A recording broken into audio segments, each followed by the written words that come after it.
Assalamualaikum warahmatullahi wabarakatuh. Selamat bertemu kembali pada mata kuliah Ekonometrika 1. Dan pada kesempatan kali ini kita akan melanjutkan materi kita sebelumnya, yakni mengenai pelanggaran asumsi. Dan untuk minggu ini kita akan masuk kepada topik autokorelasi. Secara umum, outline daripada perkuliahan ini tidak jauh berbeda dengan dua perkuliahan sebelumnya, hanya aspek ataupun juga jenis pelanggaran asumsinya yang kita ganti. Di mana yang pertama kita akan belajar bagaimana kira-kira munculnya autokorelasi dan apa saja alasannya sehingga bisa saja dalam suatu regresi kita menghadapi masalah autokorelasi. Lalu kita juga akan lihat apa kira-kira dampak ataupun konsekuensi dari adanya autokorelasi kepada hasil estimasi parameter yang kita dapatkan. Lalu kita lanjutkan dengan metode yang umum digunakan dalam mendeteksi adanya autokorelasi. Dan terakhir adalah bagaimana opsi-opsi yang bisa kita pilih untuk mengatasi masalah autokorelasi. Memang dalam hal ini kita tidak bisa membahas semua jenis cara mendeteksi dan juga cara mengatasi autokorelasi dengan terperinci, ya, karena memang dikarenakan masalah keterbatasan waktu. Namun demikian, ya, saya sangat mendorong bagi kalian semua untuk melihat kembali textbook yang kita gunakan dan coba ditelusuri lebih dalam dari beberapa sumber, ya, dan resource yang ada di internet yang dapat dengan mudah kalian telusuri. Oke, yang pertama kita akan bahas adalah mengenai the nature of autocorrelation. Dan kalau kita lihat definisi secara umum yang kita bisa dapatkan di textbook, ya, autokorelasi itu didefinisikan sebagai korelasi antara anggota serangkaian observasi. Nah, di sini yang perlu kalian pahami bahwa sebenarnya awal definisi autokorelasi, ya, itu adalah pada observasi, tidak peduli apakah itu variabel ataupun juga errornya. Namun, jika merujuk kepada pelanggaran asumsi, yang kita perlu pahami bahwa pada regresi, ya, dan ini kita bisa lihat pada asumsi Gauss-Markov, bahwa diasumsikan tidak adanya autokorelasi pada error. Oleh karena itu, umum kita temui bahwa untuk autokorelasi itu dikaitkan dengan error. Nah, selanjutnya pula, kalau kita merujuk kepada definisi umum dari autokorelasi, di sini tidak selalu autokorelasi itu ditunjukkan dengan hubungan antar error antar waktu, ya. Namun bisa juga hubungan antar error yang berbeda. Nah, pada konsep yang pertama di sini kalian bisa lihat, ya, representasi dari autokorelasi adalah expected value dari UI UJ, ya, di mana dia seharusnya berdasarkan asumsi harus sama dengan 0, namun jika memiliki masalah autokorelasi maka dia tidak sama dengan 0. Dan di sini kalian bisa lihat, ya, konsep semacam ini itu juga dikatakan sebagai spatial autocorrelation dan umum kita temui pada data cross section, ya. Jadi bukan berarti autokorelasi hanya terdapat pada data time series, ya, tapi mungkin juga terdapat pada data data cross section. Nah, definisi yang selanjutnya di sini, persamaan selanjutnya kalian lihat, ini adalah yang paling sering kita lihat ketika kita membahas autokorelasi, atau kita bisa lihat hubungan antara UT dengan UT-1 itu diasumsikan harus sama dengan 0. Dan jika ini tidak terpenuhi, maka kita memiliki masalah autokorelasi, atau lebih tepatnya kita sebut dengan serial autocorrelation. Nah, apa contohnya dan apa bentuk realnya dari autokorelasi ini? Ketika kita merujuk pada data time series, di mana kita mengatakan bahwa expected value dari UT dan UT-1 sama dengan 0, contohnya adalah kalau seandainya misalkan ada pemogokan kerja, ya, jadi labor itu pada strike, ya, lalu ini terjadi pada kuartal pertama, maka tentu saja pada kuartal tersebut output akan menurun atau dipengaruhi oleh adanya pemogokan tersebut. Namun, ini hanya berlaku pada kuartal pertama, ya. Pada kuartal kedua, di mana di situ diasumsikan sudah tidak ada lagi pemogokan, maka seharusnya outputnya tidak akan dipengaruhi. Nah, kalau seandainya ini terjadi, ya, atau dia dipengaruhi, maka kita memiliki masalah autokorelasi, ya, karena seharusnya tidak, ya. Nah, lalu selanjutnya bagaimana cross section, ya? Kenapa kok muncul asumsi bahwa tidak boleh ada autokorelasi pada errornya? Misalkan, ya, kita melihat bahwa dampak dari peningkatan income terhadap konsumsi pada individu pertama itu seharusnya hanya mempengaruhi dia sendiri dan dia tidak boleh mempengaruhi konsumsi orang lain karena yang merubah ataupun yang meningkat income-nya adalah individu pertama saja. Nah, kalau misalkan yang kita temukan adalah sebaliknya, di mana dia memiliki pengaruh kepada konsumsi individu yang lain, maka di sini kita memiliki masalah autokorelasi juga. Ya, ini adalah dua contoh real pada dua jenis data yang berbeda. Nah, sekarang selanjutnya bagaimana kok bisa timbul masalah autokorelasi? Di dalam buku textbook Gujarati, kalian bisa baca di situ bahwa ada beberapa kemungkinan ya aspek-aspek yang membuat ya munculnya autokorelasi. Yang pertama adalah inersia, ya, di mana kita sama-sama tahu bahwa variabel makroekonomi umumnya itu memiliki pola yang mengikuti siklus bisnis ya. Pertama dia akan naik, kalau sampai kepada titik puncaknya maka dia saja akan menurun, lalu sampai kepada lembah terdalamnya atau kadang kita sebut kita mengalami posisi resesi ya, maka nanti dia akan naik lagi dan terus seperti itu. Ya, dan nanti akan terdapat momentum ya di mana pergerakan siklus ekonomi tersebut bisa melemah ya dan dia akan menjadi berbalik ya. Kenapa? Bisa saja misalkan seperti saat ini ada resesi, lalu pemerintah mengeluarkan berbagai kebijakan stimulus ya untuk membalikkan ekonomi kembali. Nah, kalau ini yang terjadi, maka otomatis ya kondisi sekarang itu akan terpengaruh dengan kondisi sebelumnya. Dan disitulah munculnya masalah autokorelasi. Lalu selanjutnya ya, autokorelasi bisa juga muncul karena apa? Karena adanya bias spesifikasi akibat kita melupakan variabel-variabel yang penting yang harusnya dimasukkan tapi kita tidak masukkan. Nah, ini kita bisa lihat contohnya ya, misalkan kalau kita merujuk kepada spesifikasi yang benar ya bahwa YT itu dipengaruhi oleh X1, X2, X3 dan X4 ya. Namun karena sesuatu hal ya kita mendrop atau tidak memasukkan X4 padahal sebenarnya dia itu adalah variabel yang mempengaruhi variabel Y. Nah, dengan demikian yang kita estimasi justru hanya YT diregres dengan X1, X2 dan X3. Nah, kalau ini yang terjadi ya maka kita akan sama-sama ketahui bahwa error UT-nya yaitu akan bisa juga direpresentasikan oleh beta 4 X4T plus ET. Jadi di sini kalian bisa lihat ya bahwa kita memiliki kembali lagi adalah masalah autokorelasi ya karena kita melupakan variabel yang penting yang seharusnya masuk ke dalam model regresi kita. Yang selanjutnya ya bisa saja kita memiliki bias spesifikasi karena bentuk fungsionalnya yang tidak sesuai ya. Jadi kalau yang sebelumnya tadi kita melupakan variabel yang penting, kalau sekarang kita tidak menggunakan bentuk fungsional yang sesuai. Ketika kita melihat lagi beberapa penjelasan pada materi UTS ya, kita tahu bahwa model ekonometrika atau model regresi di situ ya itu bisa saja bentuknya bervariasi ya.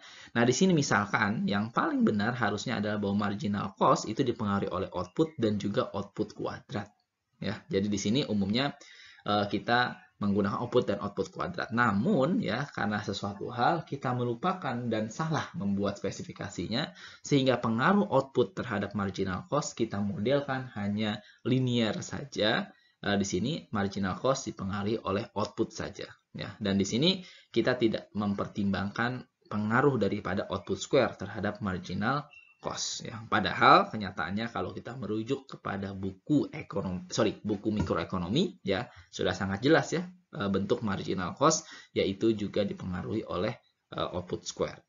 Nah, dengan demikian sekali lagi kita miliki bahwa UT yang kita miliki adalah bukan UT yang benar ya, dan kalau kita lakukan demikian ya maka tentu saja ada potensi kita memiliki masalah autokorelasi. Lalu selanjutnya apalagi contoh yang nyata adalah yang disebut dengan fenomena cobweb ya, di mana umumnya terjadi pada komoditas pertanian karena ya ketika kita bicara pertanian maka keputusan kita untuk memproduksi ya itu otomatis ya nanti istilah outputnya baru akan dihasilkan beberapa periode kemudian ya. Dan ketika kita memutuskan saat ini ya maka umumnya itu kita akan merefer ya kepada kondisi harga pada periode sebelumnya. Misal ketika harga sedang naik ya maka saat ini ya kita akan produksi agak lebih banyak dibandingkan sebelumnya. Tetapi ingat bahwa supply-nya itu akan baru tercipta pada periode yang selanjutnya, ya, karena dia butuh waktu untuk memproduksi, ya, untuk tumbuh di situ. Nah, dengan demikian pada kondisi berikut ya kita akan memiliki bahwa supply yaitu akan dipengaruhi oleh harga bukan pada periode T tetapi oleh periode T-1. Nah, pada kondisi demikian kembali lagi ada potensi kita memiliki masalah autokorelasi. Yang selanjutnya adalah masalah atau aspek keterlambatan atau lag ya. Pada data time series ya umum ya kita mengasumsikan atau memodelkan fungsi autoregresif ya. Memang kita belum membahas secara detail namun bahasa mudahnya ketika kita membahas atau menggunakan model autoregresif itu maknanya kita menggunakan lag daripada dependent variable sebagai variabel penjelas. Atau bahasa gampangnya kalau kalian ingin membuat fungsi konsumsi atau model regresi konsumsi, ya, maka tentu saja yang awal kita tahu bahwa secara teori itu adalah C sama dengan C0 plus MPCYD. Jadi dia dipengaruhi oleh pendapatan atau income. Namun demikian, kita juga tahu bahwa konsumsi saat ini pasti juga akan dipengaruhi dengan pola konsumsi sebelumnya. Ya, sehingga di sini selain pendapatan, kita juga memasukkan variabel konsumsi T-1. Ya. Dan ketika demikian, yang paling mudah kalian bisa lihat ya, kalau konsumsi T-1, maka bisa juga yang depan di sini ya, kalian nanti tuliskan dalam bentuk T-1. Kalau konsumsi T-1 pasti akan sama dengan pendapatan T-1 dipengaruhi konsumsi T-2 dan UT-1 ya. Jadi sekarang di sini di konsumsi T-1 kita juga memiliki kandungan yaitu variabel UT-1. Nah, pada kasus demikian ya sangat umum kita juga memiliki masalah autokorelasi. Selanjutnya apalagi ada lagi sumber yang autokorelasi yang terjadi dikarenakan adanya manipulasi data. Misalkan kita punya data GDP ya yang hanya tersedia pada periode kuartalan. Tapi somehow kita ingin mendapatkan data dalam bentuk bulanan. Akhirnya apa yang kita lakukan? Bisa saja kita menggunakan metode interpolasi atau ekstrapolasi ya untuk merubah data kuartalan tersebut menjadi data bulanan.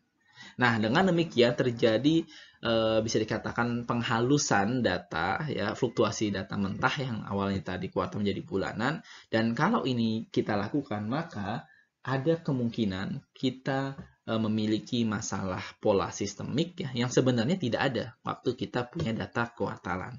Nah, pada kasus demikian kembali lagi kita akan memiliki masalah atau potensi timbulnya autokorelasi. Lalu selanjutnya ya hal lain yang bisa saja kita sebutkan sebagai salah satu sumber dari munculnya autokorelasi adalah ketika kita menggunakan transformasi data ya. Misal ya kita memiliki fungsi yang akan diestimasi adalah YT sama dengan beta 1 plus beta 2 XT plus UT. Nah, karena sesuatu hal ya ini kalian mungkin akan pelajari kemudian ya bahwa kita tidak bisa meregresikan fungsi tersebut. Namun yang bisa kita regresikan adalah fungsi dalam bentuk first difference atau beda pertamanya. Bahasa gampangnya adalah awalnya kalian ingin melihat atau menganalisis pengaruh pendapatan, jadi X-nya pendapatan terhadap konsumsi di mana Y-nya adalah konsumsi. Tetapi sekarang yang kalian lakukan bukan itu, melainkan kalian akan melakukan regresi di mana yang kalian lihat adalah pengaruh perubahan pendapatan terhadap perubahan ataupun pertumbuhan pendapatan terhadap pertumbuhan konsumsi. Ya, jadi yang kita lihat di sini adalah bedanya, bukan variabel aslinya. Nah, kalau itu yang kita lakukan, maka ada kemungkinan pada awalnya mungkin errornya tidak punya masalah autokorelasi. Tetapi ketika kita transformasikan, ini malah munculkan atau menimbulkan masalah autokorelasi. Namun demikian perlu diperhatikan ya, bisa juga nanti pada tahap terakhir kita akan lihat atau kita bahas ya, justru ketika kita punya masalah autokorelasi ya kita bisa juga balik ya menggunakan first difference untuk mengatasi masalah autokorelasinya. Yang terakhir adalah bisa saja autokorelasi muncul karena data yang tidak stasioner ya. Kenapa demikian? Untuk detailnya nanti kita akan baru bahas pada ekrometrika 2 karena kita perlu memahami apa itu tidak stasioner ya dan apa saja kaidah statistik ya ataupun makna statistik dari ketidakstasioneran. Tapi untuk saat ini kita endapkan dulu ya dan kita akan bahas kembali pada materi mata kuliah yang selanjutnya. Nah, sekarang kita akan masuk kepada implikasi atau dampak dari adanya autokorelasi. Sekarang kita asumsikan, misalkan ya, kita punya variabel YT yang kita duga dipengaruhi oleh XT, ya, sehingga model regresinya kurang lebih seperti yang ada di slide yang bisa lihat, YT dipengaruhi oleh XT. Nah, pada saat kita meregresikan, ternyata error yang kita miliki ya itu dipengaruhi juga pada error pada periode sebelumnya. Di sini kita asumsikan dia hanya first order ya autoregresif ya. Jadi di sini kami bisa lihat UT dipengaruhi oleh UT-1 ya. Jadi kita hanya punya degree 1 ya. Bisa saja dia oleh UT-2, UT-3 dan selanjutnya. Tapi untuk menyederhanakan ya kita hanya mengasumsikan derajat pertama. Nah, kalau seandainya ini terjadi, maka kita perlu membandingkan apa yang akan kita dapatkan pada nilai varians dari parameter alfa 1-nya ketika tidak memiliki masalah autokorelasi dan ketika dia memiliki masalah autokorelasi. Nah, dengan pendekatan yang sama dengan materi yang kita dapatkan di UTS, ya kalian bisa dapatkan bahwa varians daripada alfa 1 topinya itu akan sama dengan sigma square dibagi dengan sigma xt square. Ya. Nah, dari sini ya kalau seandainya kita asumsikan terjadi masalah autokorelasi, maka dengan penurunan rumus yang kita dapatkan dari varians yang awal dan kita masukkan masalah autokorelasinya, maka di sini kalian bisa lihat bahwa varians daripada alfa 1 ya ketika ada masalah ketika ada masalah autokorelasi ya, maka di sini kita akan dapatkan tidak seperti yang di atas ya, melainkan kita punya komponen lain yang panjang di belakang. Ya. Nah, dengan demikian kalian bisa lihat bahwa nilai variansnya di sini ya itu akan dipengaruhi oleh nilai rho-nya, di mana rho-nya menunjukkan pengaruh daripada UT-1 terhadap UT. Nah, selanjutnya kalau seandainya ya kita asumsikan bahwa variabel bebasnya juga mengikuti fungsi autoregresif. Artinya di sini bahwa XT adalah fungsi daripada XT-1 ya atau XT dipengaruhi oleh XT-1. Nah, kalau itu yang terjadi, maka nilai varians yang tadi sudah kita dapatkan itu bisa saja kita hitung ulang dan kita akan dapatkan hasilnya kurang lebih kira-kira seperti yang ada di sini ya. Di sini kita perhatikan ya bahwa kita menyederhanakan masalah ya hanya dipengaruhi XT-1 ya. Jadi degree pertama juga untuk autoregresifnya. Nah, di sini kita akan dapatkan variansnya adalah sigma square, sigma xt square. Ini pada dasarnya adalah varians ya pada saat kita punya regresi tanpa adanya autokorelasi ya ditambah dengan atau dikalikan dengan 1 ditambah R rho dibagi dengan 1 minus R rho ya. Jadi di sini kalian bisa lihat hubungan antara varians ketika ada masalah autokorelasi dan ketika tidak ada masalah autokorelasi. Nah, apa bisa kita simpulkan di sini? Melihat pada fungsi ini, maka dapat kita lihat ya, kalau seandainya tidak ada masalah autokorelasi, ya, maka nilai variansnya di sini akan sama. Kenapa? Karena rho-nya di sini kalau tidak ada masalah autokorelasi, rho-nya akan sama dengan 0. Ya. Maka di atas ini 1 plus 0, di bawahnya juga dibagi 1 minus 0. 1 dibagi 1, 1. Maka variansnya akan sama dengan varian ketika tidak ada masalah autokorelasi. Namun bagaimana kalau seandainya ada masalah autokorelasi ya, maka kembali lagi kita lihat ya, maka variansnya ketika ada masalah autokorelasi itu tidak akan sama dengan varians tanpa adanya masalah autokorelasi. Bisa saja dia lebih besar, bisa juga dia lebih kecil ya, tergantung pada nilai R dan rho-nya. Nah, dengan demikian varians yang kita miliki ketika ada masalah autokorelasi ya, itu tidak lagi valid.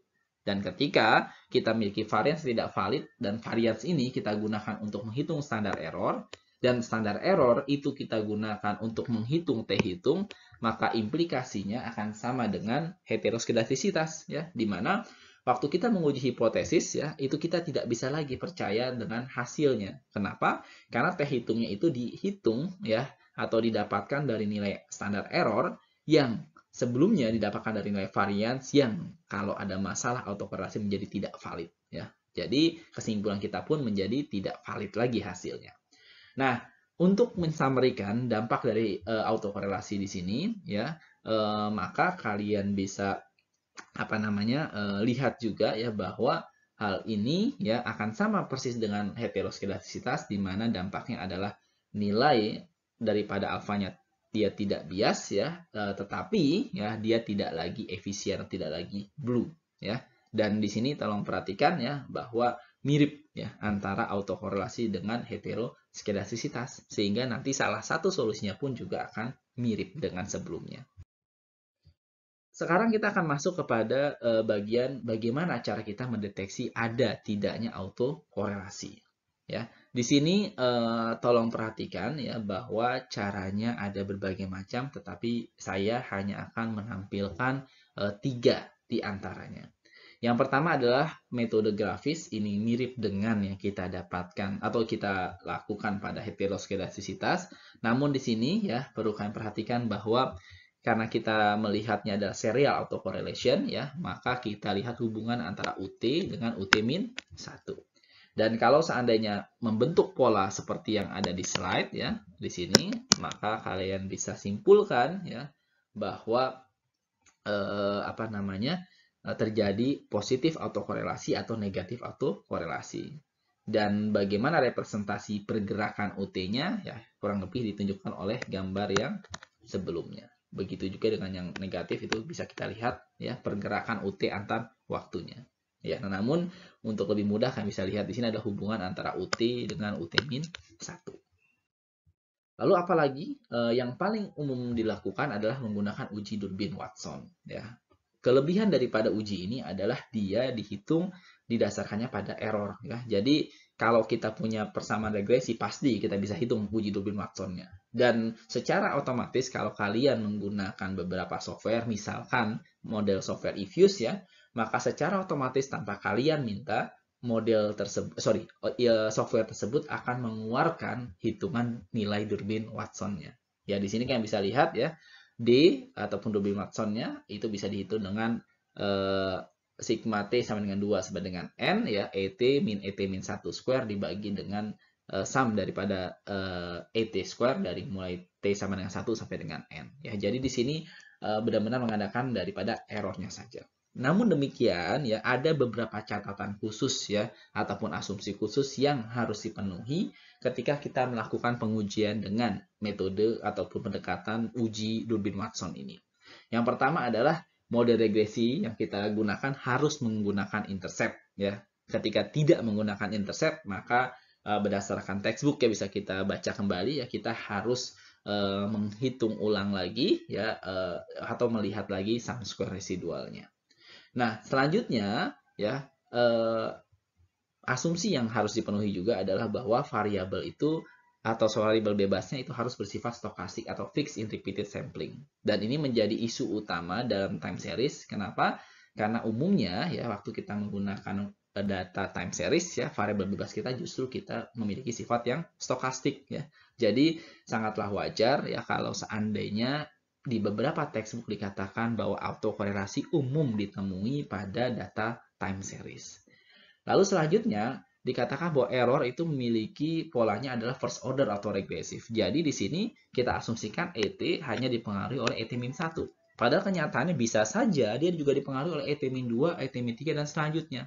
Oleh karena itu kelemahan daripada Durbin Watson adalah bahwa kita tidak bisa ya menggunakan pendekatan ini untuk mengecek autokorelasi dengan derajat yang lebih tinggi.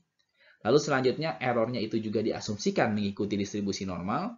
Dengan demikian, kalau seandainya kita memiliki data ataupun hasil regresi di mana dia memiliki sebarannya errornya itu tidak normal ya, maka sekali lagi uji Durbin Watson nggak bisa kita pakai ya karena dia harus mengikuti distribusi normal. Selanjutnya, model regresi juga diasumsikan tidak memiliki lag daripada dependent variable. Ya, jadi dia tidak bisa digunakan untuk model yang dinamis ya.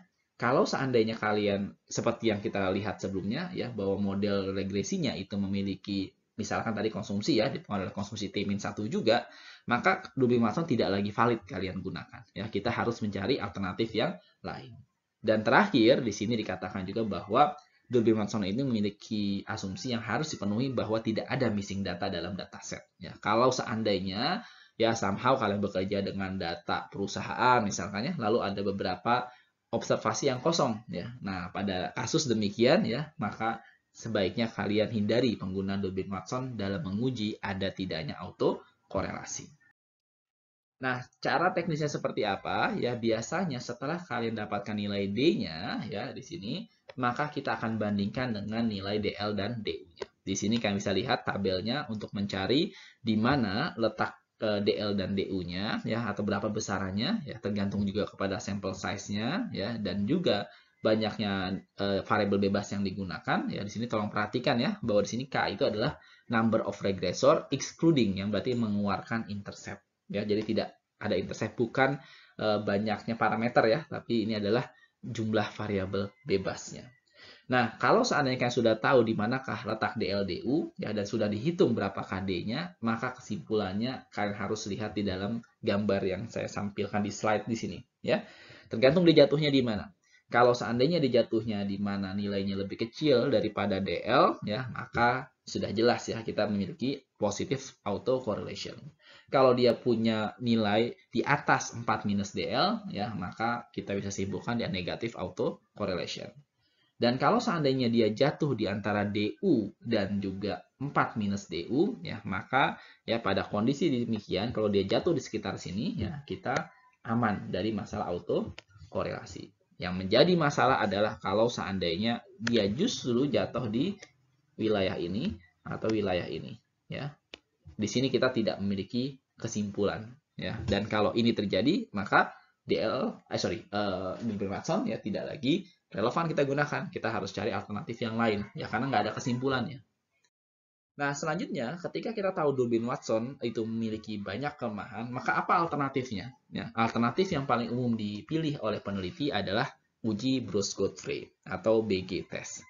Dan di dalam textbook ya di dalam software maksud saya, dikarenakan pendekatan BG itu mirip dengan pendekatan Lagrange multiplier ya, maka umum juga kalau kalian gunakan Ifuse ya, di situ tidak ada pilihan BG test, tapi yang ada pilihan adalah LM test. Tapi dua itu adalah hal yang sama.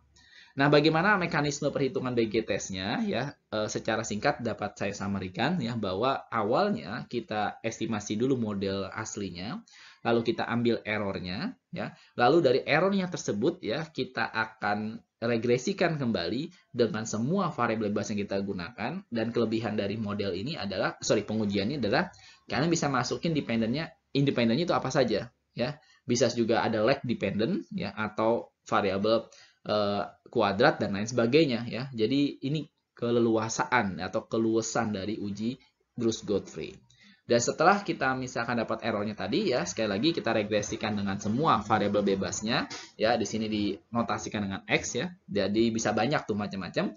Lalu juga kita regresikan dengan error pada T-1, T-2, T-3 dan selanjutnya. Jadi di sini ya, kita tidak hanya bekerja dengan error pada first order ya, tapi kita bisa yang higher order juga bisa. Jadi ini mengatasi kelemahan daripada Durbin-Watson. Setelah itu semua kita dapatkan ya, maka tinggal kita bandingkan antara nilai n min t kali r square dengan nilai chi square-nya. Ya, kalau misalkan nanti kita lihat di Ifuse ya, kita dapat dengan mudah melihat pada signifikansinya atau nilai probability-nya ya. Dan ini idenya pada dasarnya seperti ini, namun teknisnya nanti dapat lebih mudah kalian dapatkan karena saat ini kita sudah memiliki banyak alat bantu ya yang bisa kita gunakan.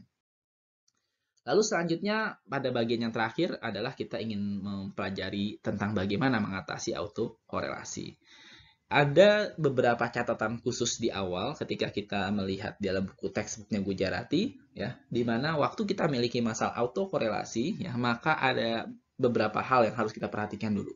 Yang pertama adalah kita pastikan dulu bahwa autokorelasi yang terjadi apakah itu pure autocorrelation atau dia adalah autokorelasi yang terjadi karena masalah model yang spesifikasinya tidak tepat. Ya, kalau seandainya ternyata dikarenakan spesifik model yang tidak tepat ya, maka kita jangan dulu ya mengotak-ngatik daripada persamaannya ya, atau melakukan mekanisme untuk mengatasi autokorelasi. Tetapi yang kita haruskan justru adalah memperbaiki modelnya sehingga sesuai dengan spesifikasi yang benar. Namun demikian, kalau seandainya memang betul dia adalah pure autocorrelation, ya, maka apa yang bisa dilakukan peneliti? Peneliti bisa menggunakan metode general least square. Pada dasarnya idenya mirip dengan yang kita lakukan di mekanisme heteroskedastisitas ya. Di situ juga kita melakukannya dengan GLS. Lalu selanjutnya, pilihan lain yang bisa kita lakukan adalah kalau seandainya kita memiliki sampel yang cukup besar, ya, maka peneliti bisa menggunakan West Standard Error. Ini pada dasarnya pengembangan daripada White Robust Standard Error, ya. Dan pada kasus ini, ya, sekali lagi, ya, bisa saya tekankan bahwa waktu kalian memilih opsi penggunaan West Standard Error, ya, maka di sini kita pada dasarnya akan mendapatkan koefisien yang sama, hanya standar errornya yang berbeda atau yang berubah, ya, dimana di situ standar errornya sudah memenuhi kaidah ataupun tidak perlu ya kita cek lagi masalah auto korelasinya. Nah, sekarang bagaimana kalau kita bicara masalah teknisnya? Nah, ada dua macam pendekatan. Yang pertama adalah kalau kita tahu struktur autokorelasinya. Kalau kita tahu struktur autokorelasinya, maka dapat dengan mudah kita lakukan transformasi daripada model kita sehingga autokorelasi itu bisa kita hilangkan. 11-12 dengan apa yang kita bahas pada masalah heteroskedastisitas. Di sini kalian bisa lihat, asumsikan bahwa struktur autokorelasinya adalah UT, ya, sama dengan BUT-1 plus ET, ya, jadi ini adalah autokorelasinya, ya, dengan besaran B. Lalu seandainya, ya, kita punya persamaan regresi YT sama dengan alfa 0 plus alfa 1 XT, ya, dan kalau seandainya, ya, saya menggunakan pada periode T-1, maka bisa saja saya tuliskan YT-1 sama dengan alfa 0 plus alfa 1 XT-1 plus UT-1. Dan ketika model pada T-1 ini saya kalikan dengan B, ya, atau dengan struktur daripada autokorelasinya, kalian bisa lihat hasilnya kurang lebih mirip seperti ini, ya, B YT-1 sama dengan B alfa 0 dan selanjutnya. Nah, selanjutnya dari sini, ya, maka bisa juga kita kurangkan ya antara YT ya dengan BYT-1 ya. Lalu kita akan dapatkan kurang lebih persamaannya seperti ini ya. Dan pada persamaan ini kalian bisa lihat ya, sesungguhnya kita sudah ya memodifikasi model kita sehingga kita setelah menghilangkan masalah auto korelasinya. Sehingga yang kita regres bukan lagi YT, melainkan adalah YT star, di mana YT star adalah YT minus B, YT minus 1, kita regresikan dengan XT star, atau XT minus B kali XT minus 1. Ya. Nah, di sini adalah mekanisme ketika kita tahu struktur autokorelasinya. Lalu bagaimana kalau kita tidak tahu struktur autokorelasinya? Ya, ada dua pendekatan. Yang pertama kita bisa menggunakan metode first difference, beda pertama, ya. Dan kalau kita merujuk kepada penjelasan yang ada di buku, ya, di situ dijelaskan dalam textbook, di dalam buku Gujarati dan juga dalam Mandala, ya, di situ dikatakan umumnya metode perbedaan pertama itu dilakukan ketika kita tahu bahwa B-nya yaitu sepertinya atau perkiraan kita dia mendekati 1, ya, atau dengan kata lain errornya itu memiliki hubungan yang sangat kuat ya dengan error pada T-1. Nah, gimana caranya? Ini mirip ya dengan yang kita bahas pada awal ya, di mana kita menggunakan first difference. Dan di sini first difference justru yang mengobati ya, yang awalnya ada masalah autokorelasi menjadi tidak ada masalah autokorelasi. Opsi yang selanjutnya gimana? Kita bisa juga menggunakan statistik DW ya, karena seperti yang tadi sudah saya jelaskan bahwa secara teknis ya umumnya karena DW ataupun statistik D itu didapatkan dari output dari regresi, yaitu dari errornya ya, atau ini sangat mudah kita keluarkan hasilnya. Dan sebenarnya kita bisa mencari hubungan antara D dengan D dengan si B-nya tadi ya. Ini B, struktur daripada autokorelasi, dengan D-nya bisa kita cari nanti. Ya, karena punya hubungan di situ dengan sedikit modifikasi. Nah, kita perhatikan juga ya bahwa pada beberapa textbook umumnya kita menggunakan bukan B melainkan row. Tapi di sini asumsikannya sama lah. Nah, ketika misalkan memang B ya itu bisa kita cari hubungannya dengan D dan kita dapatkan kurang lebih seperti ini ya, bahwa B topi itu akan sama dengan 1 minus D per 2 ya, maka dengan demikian di sini kalian bisa ya balikin lagi dengan cara yang awal tadi sehingga masalah autokorelasi bisa kita selesaikan. Saya rasa itu yang bisa saya sampaikan untuk kesempatan kali ini ya. Untuk penjelasannya lebih detail atau jika ada pertanyaan, kita akan lanjutkan pada sesi diskusi. Terima kasih banyak, lebih kurangnya mohon maaf. Wassalamualaikum warahmatullahi wabarakatuh.